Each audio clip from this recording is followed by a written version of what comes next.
a real eyes. But anyways, the Fire from Within, it's basically, I just wanted to state that it covers exactly what's been discussed here tonight. And for any of the listeners out there, I'd just like to say that if they're into it, and maybe Art yourself, if you dig that, if you're digging what Terence is saying tonight, that maybe you should read that book. Maybe I should read that book? Yeah. So, Terence, you've not read the book? Not that particular one. I read the early Castaneda things. What do you think about it? Well, I think that he, in the earlier ones, he was truer in his description of the methods. In other words, I think that any claim to be able to penetrate these places regularly and effectively that isn't psychedelically based, in other words, that doesn't involve alteration of consciousness, has to be looked at very carefully. And what goes on in those Castaneda books is he starts out talking about Datura and peyote and this and that, but then in the later books it becomes more about these techniques and quasi-yogic stuff. But why is it? Well, yeah, but wait a minute. I have a question. Why is it not possible, Terence, that once one is introduced through the chemical method to these alternative realities, that one eventually may not discern a path without their use?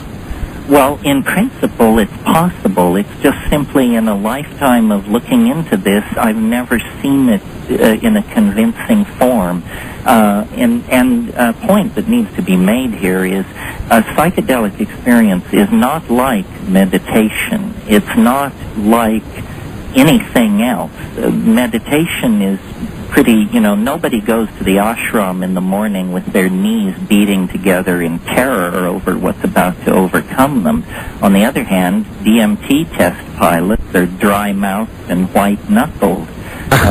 This is the real thing, folks. He says it becomes a matter of saving and rechanneling energy.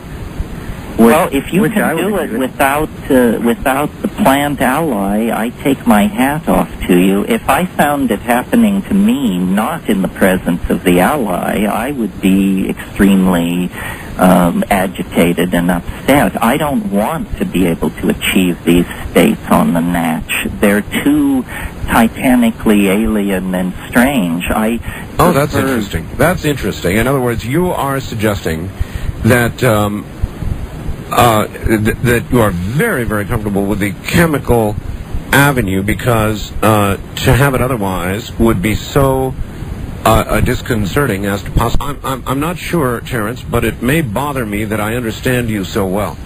I thought it might. I thought you and I were kindred souls when I looked at your book about the quickening. Art, I think anybody who is stretching into this stuff comes to the same conclusion, that things are moving faster and faster in a very bizarre direction. I agree. Terence, can you stick around for one more? Yeah, one more. Good. One more it is then. Terence McKenna is here. It's a rare opportunity for you, truly a rare opportunity. So I would suggest that you go to your telephone and join us if you are able. If not, and you would like to get a copy of this program, you can do so beginning now. It'll be a, let's see, 1, 2, 3, 4-hour program by calling 1-800-917-4278. It'll take some re-listening. That's 1-800-917-4278. From the high desert, this is CBC. How are you? Good. How are you? I'm doing pretty good. I want to ask you a couple questions. Do you think the reason why people generally, like remote viewers, for instance, lose credibility is because, like psychics, they have a distasteful track record and don't predict stuff like the Oklahoma bombing or a bank robbery before it happens? And do you think that time machines can be, the possibility of the future of time machines might have something to do with something that's very normal in nature, such as extreme shockwave technology and just normal physical things that happen generally and the mainstream physics that will create synthetic time travel reality? Well, I don't know from what direction time travel is going to come. It used to be completely unrespectable to discuss it in the scientific literature, and if you run literature searches now, you'll see over the past 10 years this has gone from unmentionable to quite respectable. Right. There's a book called Time Travel in Physics and Science Fiction by Nabum that will definitely bring you up to speed on the many, many approaches to time travel. It's been known since 1948. There was a paper by Kurt Gödel with a scheme for time travel that would work. It simply requires that you spin a cylinder half the size of the solar system at the speed of light. Yes. But everybody agrees if you could do that and then travel along its transverse axis, you would be moved backward into time. So in the way we started out with vacuum tubes and now go to the Pentium, we have now very rude Goldberg approaches to time travel, but I'm sure by 2012 we will have brought this to a kind of perfection. And do you suspect, Terence, that time travel will manifest itself from the physical, from physics, or that time travel will be manifested from within? I think we're going to find a way basically to obliterate the difference. It's only been 500 years since some Europeans sailed over the horizon and found the lost half of this planet. That's right. And I think the human imagination is as solid as the real estate you're standing on, Art, and that when this is understood, there will be a kind of migration into the human imagination, and that this is, time travel, space flight, immortality. We have these terms for these things, but what is really coming is going to be all this and more. Our way of talking about it is inevitably incredibly quaint because we talk about it inside the very culture it's going to make obsolete. It sure would do that. Terence, a lighter question. This comes from my wife at the beginning of the program. She knew that you were the one to follow on in Timothy Leary's footsteps, and so she thought she would ask you. It is rumored, or it is perhaps a legend, that Timothy had squirreled away like a treasure trove at some secret location 25,000 hits of Blue Sandos.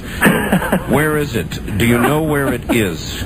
My goodness, Art, your wife follows these things very closely. Where is the Blue Sandos? Yeah, that's right. Where's the X mark on the map? Have you got the map? Well, my lips are sealed. When they open the tombs on Cydonia, I'll issue a press statement. All right, we'll leave it right there. West of the Rockies, you're on the air with Terence McKenna. Hello. Hello? Hello. Hi. Where are you, sir? I am in San Francisco. My name is Ryan. All right, Ryan. It is great to talk to both of you. I am of the belief that there are two types of people in the world, basically, like people who have had psychedelic experiences, people who haven't, and the vast difference in their ways of thinking once they have had a psychedelic experience. That's why it's illegal. Yeah. Yeah. What is the direction? I wanted to ask Terence that he sees this state now where it is illegal and why it is keeping, I think, our civilization down to its dreadful state. I think that, if it could be, like through mass awareness somehow, I just wish it could be legal so people, I think, could go to the next level that we are, coming to so fast with things speeding up. I mean, everybody feels it, I believe, everybody that I know. Did you say next level? Yes. You're calling from San Francisco, not Rancho Santa Fe, right? Yeah, exactly. Yes, let me say this. I mean, I'm a bit of a pessimist on this subject because I take psychedelics so seriously. I can't imagine them ever being really legal unless there's a total social transformation, because my analysis of it is the reason everybody from a Marxist state to a Christian oligarchy to a high-tech industrial democracy can get